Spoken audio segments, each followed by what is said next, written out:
Today, I'm going to be showing you how simple it is to use one of these. It's a motion sensor. That's basically something that you can use easily plugged into wall ceiling. If semento yung inyong ceiling, like what I have for today dun sa ating project, I'm going to be using just simple materials para sa ganun. We can install it without a need for you to be drilling on your masonry.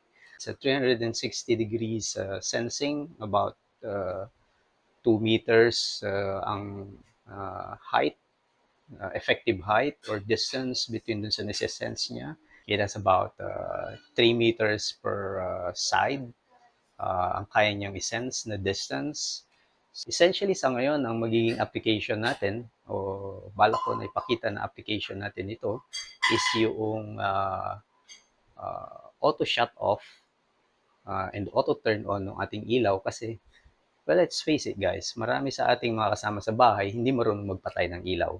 No? So it's also a power saving device that you could put on, lalo na dun sa mga malalaking load. So let's take a look at ano ba yung mga connections inside ng ating unit, no? And how easy it is to actually use it. So, ang unang mapapansin nyo dito is that very thin, very low yung profile. Look at how wide it is only, as fingers ko. So that if you mount that doon sa wall, it's really going to be almost invisible. No? It's also very light. That I think if you use the right amount of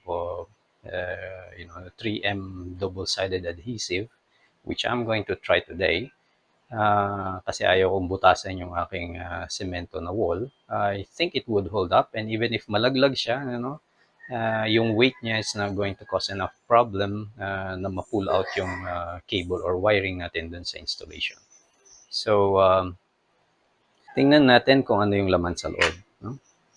So here, there are two ports.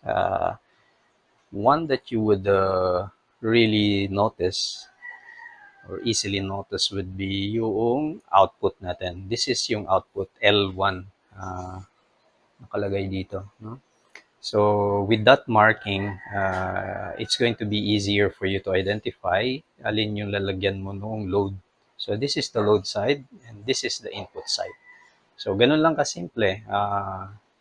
You just put in yung strip cable tips natin, tighten it properly, yung screw dito, and there you have it. You have already a connection. And I decided to use this type of connection kasi pre-installed na yung aking fixture doon sa ceiling ko. No? So all I have to do is to actually splice yung tips noong connection ko, and then I'll be able to connect it right away into the fixture, no? Without any mess. Also, makikita dito is yung sensor itself. Ito, infrared sensor itself. Then you have two dials. This is yung lux na dial, and this is yung time na dial. No? Yung lux na dial, this one determines yung amount of light where yung ating sensor is going to activate or react to. Pwede mo siyang iset into a certain amount of brightness na pag medyo maliwanag pa, hindi siya sisindi. No? It would prevent pagsindi niya at a certain brightness. Kunwari, pwede mong iset ng dapat medyo madilim, saka lang siya sisindi, which is itong side na to. Ito naman yung time. This is the amount of time bago mag-cut off or mamatay yung switch ng sensor.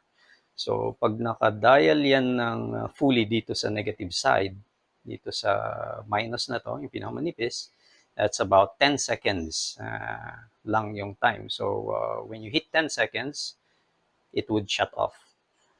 The other side naman, if you flip it over dun sa side na yon, that's about 15 minutes bago siya mamatay. Okay? So, ganun lang kasimple. Dalawa lang yung dials available. Sa ngayon, ang sinet ko dito sa time is nasa gitna. So, that's about 6 minutes, 5 minutes bago matay yung ating ilaw. No? Uh, and then, comes with a cover so that it hides all of yung cabling and wiring mo together. Pwede mo ring i-mount siya from the bottom dito. So, you would just remove yung knockout dito, knockouts natin na plastic. Ang setup natin ngayon is actually a very simple setup for demo purposes, no? Typical application natin ng ganitong motion sensor would actually be para sa ilaw. However, you can also use it for other purposes like kunwari opening a door, uh, or some of the other appliances can be turned on only pag nandyan yung tao nearby, no? So mag-activate lang siya if someone is near doon sa load natin, no? In this case, ginawa ko dito, ang load natin is itong lamp na to para lang ma-demonstrate natin.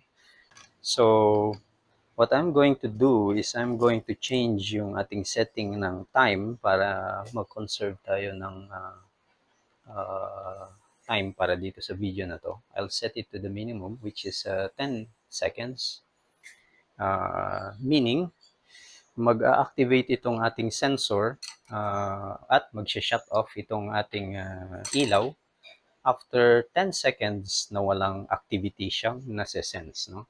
So in order for us to do that, I'm going to look for something to cover yung ating sensor. Okay, so gamitan ko siya nito, no? I'll just cover the sensor and in 10 seconds it should turn off.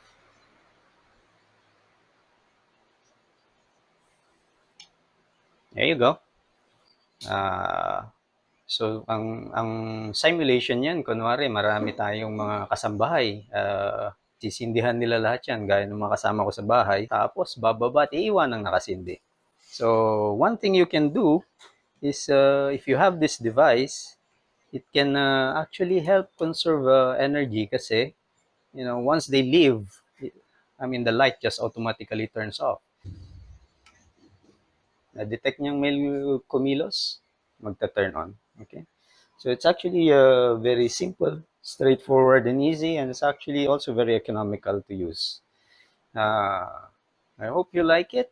Just feel free to ask any questions.